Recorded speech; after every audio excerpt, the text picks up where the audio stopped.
Hi అండి. అందరికీ నమస్కారం. Welcome to our channel Sureshwari Kalimata channel. Sunita Williams గారు 9 నెలల 14 రోజులు అంతరిక్షంలో గడిపి సురక్షితంగా భూమిపైకి వచ్చారు. మరి ఆమె ఆ 9 నెలలో భగవద్గీతను అధ్యయనం చేయడం, భగవద్గీతను చదవడం జరిగింది. పరమేశ్వరుడు, ఆ గణనాథుడు తప్పకుండా రక్షిస్తాడు.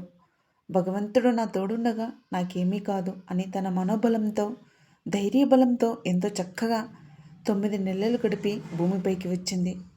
మరి అంతరిక్షంలో ఉండి తానే భౌతికతను చదివినప్పుడు, విన్నప్పుడు భూలోకంపై ఉన్న మనము భౌతికతను చదవలేమా, వినలేమా? కాబట్టి ఖచ్చితంగా మన సనాతన ధర్మం భౌతికతలోని అంశం ఖచ్చితంగా 2వ అధ్యయనంలోని అసలు ఏముంది అనేది తెలుసుకుందాం ఈ వీడియోలో. ఖచ్చితంగా మీరు మనసు పెట్టి వినండి. ఆ పరమాత్మను చేరుకోవడానికి ఇదొక మార్గం అనుకొని వినండి. మన ఈ అందమైన జీవితంలో, ఈ ప్రకృతి మాత ప్రసాదించిన ఈ జీవితంలో మనం ఖచ్చితంగా వినవలసిన మాటలు, ఆ భగవంతుడు మనకు ప్రసాదించిన సనాతన ధర్మంలో మనకంటూ ఒక ఈ ప్రపంచానికే పునాదిగా ఉన్న భగవద్గీతలోని అంశాలు ఖచ్చితంగా మీరు 2వ అధ్యయనంలోని వివరణ తెలుసుకోండి. మొదటి అధ్యయనంలో అర్జునుడు ఆ భగవంతునితోటి, నేను యుద్ధం చేయలేను, వాళ్ళు నా బంధువులు, నా రక్తం, వాళ్ళని చెప్పుకొని నేను ఎలా బతకగలను, నేను చేయలేను అని వేడుకుంటాడు. అప్పుడు ఆ భగవంతుడు సంజయుడు పలికిన మాటలే 2వ అధ్యయనం, జ్ఞానకర్మ సన్యాస యోగ. ఈ జ్ఞానకర్మం గురించి మనం తెలుసుకోబోతున్నాం. పూర్తిగా భగవద్గీతలోని 18 అధ్యయనాలు ఉంటాయి. అందులో 2వ అధ్యయనం యొక్క వివరణ తెలుసుకుంటున్నాం. శ్లోకాలు లేకుండా వివరణతో తెలుసుకుంటున్నాం. పరమేశ్వరుడైన శ్రీకృష్ణ భగవానుడు అంటున్నాడు, నేను ఈ యొక్క సనాతనమైన యోగశాస్త్రమును సూర్య భగవానుడైన వివస్వానుడికి చెప్పాను. అతను మనువు ఏక్షోకునికి దీనిని ఉపదేశించారు. ఓ శత్రువులను జయించేవాడా, రాజర్షులు ఈ విధముగా యోగశాస్త్రమును పరంపరలో పొందినవారు. కానీ కాలగమనంలో అది ఈ లోకంలో లుప్తమైపోయింది, అంటే క్షీణించిపోయింది. అదే ప్రాచీనమైన పరమరహస్యమైన ఈ యోగ విజ్ఞాన శాస్త్రమును నేను నీకు ఈరోజు తెలియజేస్తున్నాను. ఎందుకంటే నువ్వు నా మిత్రుడవు మరియు భక్తుడవు. ఈ అలౌకిక జ్ఞానాన్ని అర్థం చేసుకోగలవాడు అని అర్జునునికి వివరిస్తున్నాడు శ్రీకృష్ణ భగవానుడు. అప్పుడు అర్జునుడు అంటున్నాడు, నువ్వు వివస్వానుడి తర్వాత ఎంతో కాలానికి పుట్టావు. మరి నువ్వు ఈ విద్యను అతనికి ప్రారంభంలోనే ఉపదేశించావు. అంటే నేను దాన్ని ఎలా అర్థం చేసుకోవాలి అని అడుగుతున్నాడు. అప్పుడు ఆ శ్రీకృష్ణ భగవానుడు అంటున్నాడు, మన ఇద్దరికీ ఎన్నో జన్మలు గడిచినాయి. ఓ అర్జున, నువ్వు వాటిని మర్చిపోయావు, కానీ అవన్నీ నాకు జ్ఞాపకం ఉన్నాయి. ఓ పరంతప, నేను పుట్టుకలేని వాడిని అయ్యి ఉండి కూడా, సమస్త ప్రాణులకు ప్రభువునయ్యుండి కూడా, నాశము లేని వాడినయ్యుండి కూడా నేను ఈ లోకంలో నా యోగమాయ దివ్యశక్తిచే అవతరిస్తుంటాను. ఎప్పుడెప్పుడైతే ధర్మము క్షీణించినో, అధర్మము ప్రబలునో ఓ అర్జున, ఆ సమయంలో నన్ను నేను భూలోకంలో సృజించుకుంటాను. ధర్మాత్ములను కాపాడడానికి, దుష్టులను నిర్మూలించడానికి మరియు ధర్మసూత్రములను తిరిగి ప్రతిష్ఠించడానికి నేను ఈ లోకంలో ప్రతి యుగంనందు అవతరిస్తాను.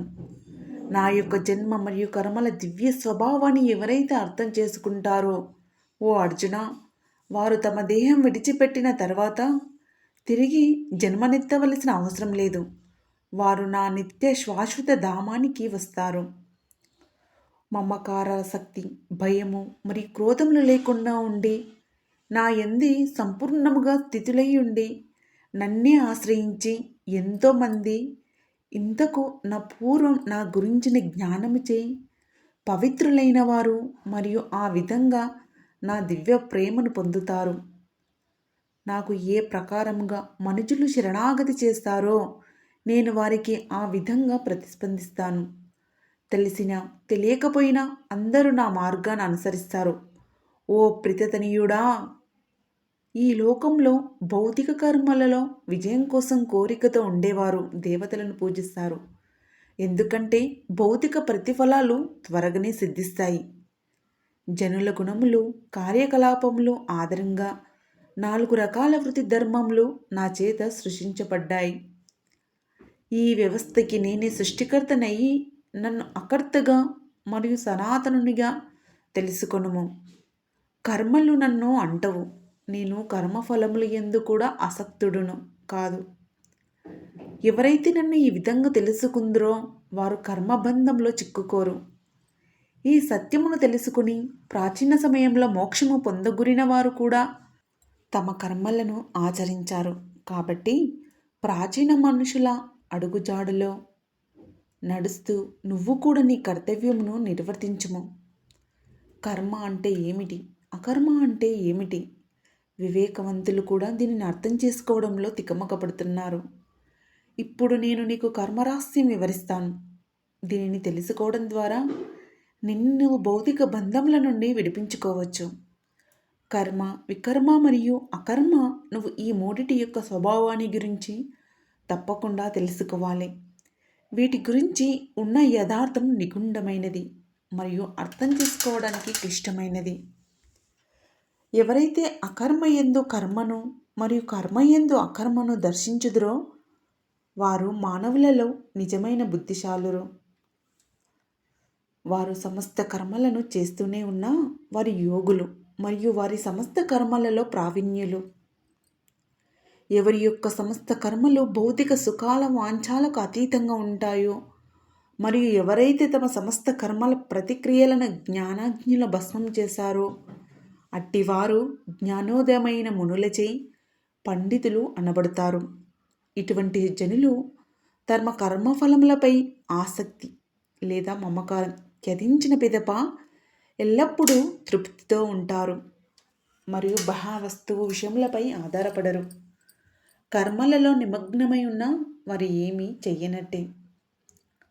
ఆశారహితుడై ఉండి ఏది నాది అన్న భావన లేకుండా మనసు ఇంద్రియములు పూర్తి నియంత్రణలో ఉంచుకున్నవానికి శరీరంతో కర్మలు చేస్తూనే ఉన్న ఏ పాపము అంటదు. ఆ ప్రయత్నముగానే లభించిన దానితో సంతృప్తి చెంది అసూయరహితులైన వారు జీవన ద్వంద్వములకు అతీతులైన ఉంటారు.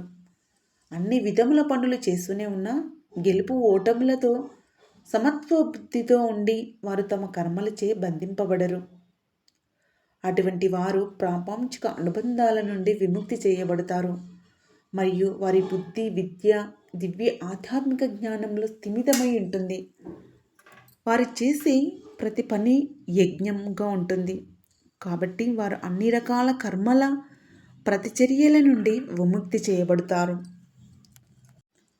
సంపూర్ణ భగవద్ ధ్యాసలోని నిమగ్నమైన వారికి హోమద్రవ్యము బ్రహ్మమే, దానిని యజ్ఞంలో సమర్పించడానికి ఉపయోగించే స్రువము బ్రహ్మమే, యజ్ఞకర్మ బ్రహ్మమే, యజ్ఞాగ్ని కూడా బ్రహ్మమే. ప్రతిదాన్ని కూడా ఆ విధంగా భగవంతునిగా చూసేవారు భగవంతుని సునాయాసంగా పొందుతారు. కొంతమంది యోగులు భౌతికమైన వస్తువులు సమర్పిస్తూ దేవతలను పూజిస్తారు. మరికొంతమంది పరమ సత్యమైన అగ్నిలో తమ ఆత్మనే సమర్పిస్తూ సంపూర్ణంగా ఆరాధిస్తారు. మరికొందరు శ్రవణ మరియు ఇతర ఇంద్రియములను ఇంద్రియ నిగ్రహణ అనే యజ్ఞాగ్నిలో సమర్పిస్తారు. మరికొందరు శబ్దాది ఇతర ఇంద్రియ విషయములను ఇంద్రియాగ్నిలో ఆహుతిగా సమర్పిస్తారు. కొందరు జ్ఞానముచే ప్రేరణ పొంది తమ ఇంద్రియ క్రియాకలాపములన్నిటినీ మరియు తమ ప్రాణశక్తిని కూడా నిగ్రహించిన మనిషి యొక్క అగ్నిలో సమర్పిస్తారు. కొందరు తమ సంపదని యజ్ఞంలా సమర్పిస్తారు. మరికొందరు కఠినమైన నిష్టలను యజ్ఞంలా సమర్పిస్తారు. కొందరు 8 అంచెల యోగాభ్యాసాన్ని ఆచరిస్తారు. మరికొందరు కఠినమైన నిష్టలను ఆచరిస్తూ వేదశాస్త్రాలని చదువుతూ జ్ఞానాన్ని పెంచుకోవడమే యజ్ఞంలా చేస్తారు. మరికొందరు లోనికి వచ్చే శ్వాస యందు బయటకు వెళ్ళే శ్వాసను యజ్ఞముగా సమర్పిస్తారు. వేరొకరు బయటకు వెళ్ళే శ్వాస యందు లోనికి వెళ్ళే శ్వాసను సమర్పిస్తారు. కొందరు ప్రాణశక్తి నియంత్రణలో నిమగ్నమై ప్రాణాయామాన్ని నిష్ఠతో అభ్యాసం చేస్తూ లోనికి వచ్చే బయటికి వెళ్ళే శ్వాసల నియంత్రణ చేస్తుంటారు. ఇంకా మరికొందరు ఆహారాన్ని తగ్గించి శ్వాసను ప్రాణశక్తిలో యజ్ఞంగా సమర్పిస్తారు. యజ్ఞం తెలిసిన వారంతా ఇటువంటి ప్రక్రియల ద్వారా తమ తమ మలినముల నుండి శుద్ధి చేయబడతారు. యజ్ఞం యొక్క రహస్యము తెలిసినవారు దానిని ఆచరించి అమృతతుల్యమైన దానిని అవశేషము స్వీకరించి పరమ సత్యం దిశగా పురోగమిస్తారు. ఓ కురువంశ శ్రేష్ఠుడా, ఏ విధమైన యజ్ఞము చెయ్యని వారు ఈ లోకంలో గాని పరలోకంలో గాని ఎటువంటి సుఖమును పొందజాలరు. ఇలాంటి వివిధ రకాల యజ్ఞములు అన్నీ వేదముల యందు వివరించబడ్డాయి. అవి విభిన్న రకాల పనుల నుండి ఉద్భవించినవి అని తెలుసుకునుము. ఈ జ్ఞానమే నీ యొక్క భౌతిక బంధ చిక్కుముడిని ఖండించి వేస్తుంది. ఓ శత్రువులను లోబరుచుకునేవాడా, యాంత్రికముగా ద్రవ్యముతో చేసే యజ్ఞము కన్నా జ్ఞానంతో చేసే జ్ఞానము ఎంతో శ్రేష్టమైనది. ఏది ఏమైనా ఓ పార్థ, అన్ని యజ్ఞకర్మలు జ్ఞానమునందే పరిసమస్తమగును. ఒక ఆధ్యాత్మిక గురువు చేరి పరసత్యము నేర్చుకొనుము. వినయముతో ఆయనను ప్రశ్నలు అడుగుతూ మరి ఆయనకు సేవ చెయ్యుము. అటువంటి మహాత్ముడైన జ్ఞాని నీకు జ్ఞానోపదేశం చేయగలడు. ఎందుకంటే ఆయన స్వయంగా యథార్థమును దర్శించినవాడు. ఈ మార్గాన్ని అనుసరిస్తూ మరియు గురువు ద్వారా జ్ఞానోదయం సాధించిన పిమ్మట ఓ అర్జున, నువ్వు మరలా మోహంలో పడిపోవు. ఈ జ్ఞాన ప్రకాశంతో నీవు సమస్త ప్రాణులు భగవంతుని అంశంలే అని, అవి నా యందు స్థితమై ఉన్నాయని గ్రహిస్తావు. పాపాత్ములందరికంటే పరమ పాపిష్టివారు అని పరిగణించబడిన వారు కూడా ఈ ప్రాపంచిక భగవత్సార అని ఆధ్యాత్మిక దివ్యజ్ఞానం అనే పడవలో స్నితులై ఉండి దాటిపోవచ్చు. ఎలాగైతే ప్రజ్వలించే అగ్ని కట్టెలను భస్మం చేయునో, ఓ అర్జున, జ్ఞానాగ్ని కూడా భౌతిక కర్మల నుండే జనించే ప్రతిక్రియలన్నింటినీ భస్మం చేయును. ఈ లోకంలో దివ్య ఆధ్యాత్మిక జ్ఞానం కంటే పవిత్రమనర్చిది వేరేమీ లేదు. చాలా కాలం యోగ సాధనతో అంతఃకరణ శుద్ధి సాధించిన తర్వాత కాలక్రమంలో ఈ జ్ఞానం సాధకుని హృదయంలో పొందబడుతుంది. గాఢమైన శద్ర విశ్వాసాలు గలవారు మరియు తమ మనోఇంద్రియములను నియంత్రణ చేసి అభ్యాసం చేసిన వారు దివ్య ఆధ్యాత్మిక జ్ఞానాన్ని పొందుతారు. ఇటువంటి శ్రేష్టమైన అలౌకిక జ్ఞానంతో వారు అతి త్వరగా శాశ్వతమైన పరమశాంతిని పొందుతారు. జ్ఞానము విశ్వాసము రెండూ లేనివారు మరియు అనుమానం పడే స్వభావం కలవారు పతనమైపోతారు. విశ్వాసము లేక సందేహించే వారికి ఈ లోకంలో ఇక పరలోకంలో కూడా సుఖము ఉండదు. ఓ అర్జున, యోగాగ్నిలో కర్మలను త్యజించి జ్ఞానంతో తమ అన్ని సందేహాల నివృత్తి చేయబడి ఆత్మజ్ఞానమందే స్థితులైన వారిని కర్మలు బంధించవు. కాబట్టి జ్ఞానమనే ఖడ్గంతో నీ హృదయంలో జనించిన సందేహాలను ముక్కలు చేయుము. ఓ భరతవంశీయుడా, కర్మయోగంలో స్థితుడైన ఉండుము. లెమ్ము, నీ కర్తవ్య నిర్వహణము చెయ్యుము అని శ్రీకృష్ణ భగవానుడు అర్జునకు ఉపదేశించాడు. ఇదండి శ్రీకృష్ణ భగవానుడు అర్జునకు ఉపదేశించిన భగవద్గీతలోని 2వ అధ్యాయం యొక్క వివరణ. సునీత విలియమ్స్ గారు ఆ తల్లి అంతరిక్షంలో ఉండే భగవద్గీత చదివినప్పుడు భూలోకంలో ఉన్న మనము భగవద్గీతను చదవలేమా, వినలేమా? ఒక్కసారి ఆలోచించండి. మన పిల్లలకు మనం భగవద్గీతలోనే ఆంతర్యం, తాత్పర్యం తెలియజేద్దాం. ప్రతి ఒక్కరము వారానికి ఒక్కసారి మన హిందూ దేవాలయాలకు మీకు నచ్చిన భగవంతుని గుడికి వెళ్ళండి. మన సనాతన ధర్మాన్ని ముందరికి తీసుకెళ్లాల్సిన బాధ్యత మనపైనే ఉంది. జై శ్రీరామ్. సర్వేజన సుఖినో భవంతు.